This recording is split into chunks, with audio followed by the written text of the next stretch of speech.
ఇక నిజామాబాద్ లో పసుపు బోర్డు ఇవాళ ప్రారంభం కానుంది. కేంద్ర మంత్రి పీయూష్ గోయల్ వర్చువల్ గా దాన్ని ప్రారంభించబోతున్నారు. ఇప్పటికే కేంద్రం మాట ఇచ్చిన మేరకు పసుపు బోర్డు ఏర్పాటుకు ఉత్తర్వులను జారీ చేసింది. దీంతో నిజామాబాద్ జిల్లా వాసుల చిరకాల వాంఛ ఎట్టకేలకు సహకారం కాబోతోంది. అలాగే జాతీయ పసుపు బోర్డు చైర్మన్ గా పల్లె గంగారెడ్డిని నియమించింది. ఆయన 3 ఏళ్ల పాటు పదవిలో కొనసాగబోతున్నారు.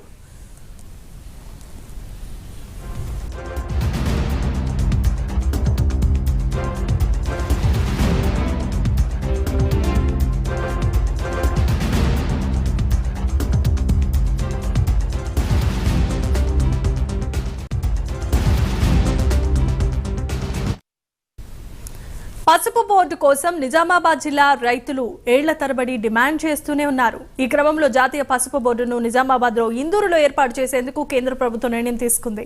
అధికారంలోకి వస్తే నిజామాబాద్ లో పసుపు బోర్డు ఏర్పాటు చేస్తామని ఎన్నికల ప్రచారంలో బీజేపీ ప్రకటించింది. 2023లో జరిగిన తెలంగాణ అసెంబ్లీ ఎన్నికల ప్రచార సందర్భంగా అక్టోబర్ 1న మహబూబ్ నగర్ లో జరిగిన సభలో ప్రధాని మోదీ పసుపు బోర్డు ఇస్తామని హామీ ఇచ్చారు. అదే ఏడాది అక్టోబర్ 4న కేంద్ర వాణిజ్య శాఖ దీనిపై గెజెట్ నోటిఫికేషన్ జారీ చేసింది. అయితే ఎక్కడ ఏర్పాటు చేస్తున్నారనే విషయం ఇంకా పేర్కొనలేదు. ఎట్టకేలకు నిజామాబాద్ బోర్డు ఏర్పాటు చేస్తున్నట్లుగా కేంద్రం ఉత్తర్వులను జారీ చేసింది. ఇదే అంశానికి సంబంధించిన మరిన్ని అప్డేట్స్ ను మా కరెస్పాండెంట్ రాజేష్ అందిస్తారు. రాజేష్, చెప్పండి.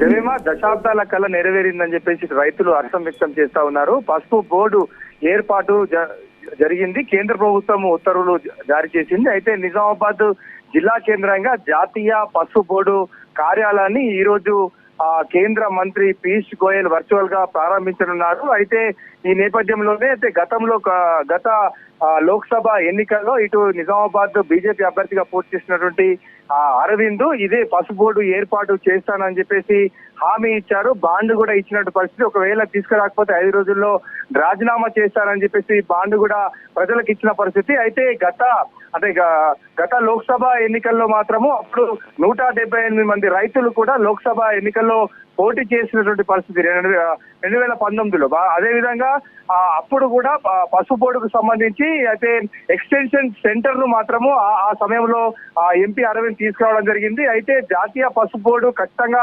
నిజామాబాద్ కి రావాలనేటువంటి విషయంలో ఇటు రైతులు మరోసారి ఉద్యమం బాట పట్టారు. ఈ నేపథ్యంలోనే ఇటు మహారాష్ట్రలో ఎక్కువగా పసుపు పంటను పండిస్తారు రైతులు. అయితే మహారాష్ట్రకు పసుపు బోర్డు తరలిపోతుందనేటువంటి ఆందోళన ఇటు జిల్లా పసుపు రైతుల్లో నెలకొన్న సందర్భంలో ప్రధానమంత్రి మోడీ గత లోక్సభ ఎన్నికల్లో ఇచ్చినటువంటి హామీ నేపథ్యంలో ఈ రోజు నిజామాబాద్ జిల్లా కేంద్రంగా జాతీయ పసుపు బోర్డు కార్యాలయాన్ని ప్రారంభిస్తా ఉన్నారు. దీంతో ఇటు రైతులు హర్షం వ్యక్తం చేస్తా ఉన్నారు. Jemimah, right, thanks for the updates Rajesh.